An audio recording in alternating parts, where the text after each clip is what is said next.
The disciples of Jesus set out and went from village to village, proclaiming the good news everywhere. What is the good news we are asked to proclaim? It's good to understand the meaning of the word good news, gospel. What does it mean, good news? 77 times the word good news appears in the New Testament. 77 times. The context of the word good news is very interesting. The word in Greek is evangelion. This word goes with any battle victory those days. Whenever the Emperor Caesar won a battle, messengers will go out, good news. You are now a Roman citizen and Caesar is your God and your king. So every time there was a battle victory, the messengers go and say, you are now under Caesar. Caesar is your God, your king, and you are a Roman citizen, a privilege. Celebrate.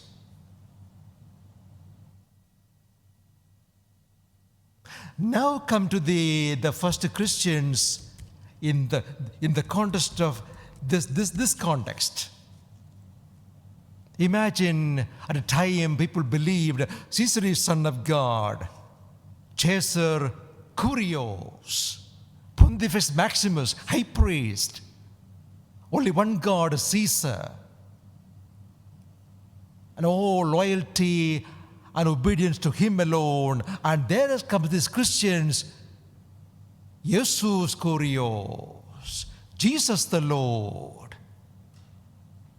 How challenging and provocative this must have been for the people of the time.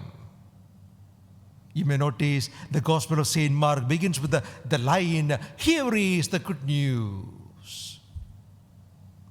The very first line is, here is the good news. The battle has been won. Now you are a new citizen, you belong to Jesus. Dear friends, Christianity, as I've always been saying, is not a set of doctrines and dogmas. Christianity is not a set of doctrines and dogmas, rules and commandments. If you are too attached to dogmas, doctrines and denominations, you are missing the target. You can be too obsessed with the denomination, the differences, the doctrines, the teachings. If you are too obsessed with those things, you will miss the very message of the New Testament and the message of Jesus.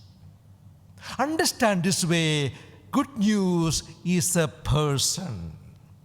Jesus is the good news. He is the good news. And is He a good news in your life? All your allegiance, all your loyalty, all your love, all your passion, everything is about Him.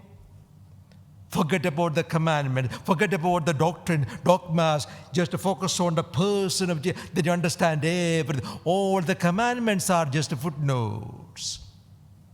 All the doctrines of the church, they're only footnotes, commentary. But before the commentary, read the text.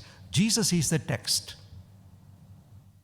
Understand Him, love Him, walk with Him, follow Him, then you will find the good news. I can put that in a different way. Is your faith in Jesus, has it made a difference to your life? They say it again. Is your faith in Jesus, being a Christian or being a Catholic, has it made a big difference in your life? Or are you living a life full of uncertainty, worries, anxieties? No sense of purpose and meaning. Are you just drifting alone, a straw in the wind, not knowing what you are doing, where you are going? Are you so confused and bewildered? No sense of purpose and meaning in life? If that's how it is, Jesus is not a good news. Or I would say, he hasn't become a good news. Just a teacher.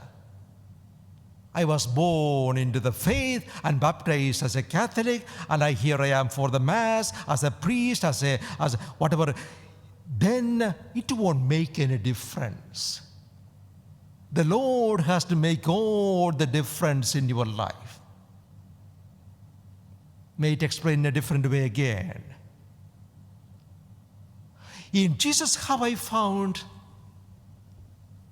the meaning of life, the purpose of this life,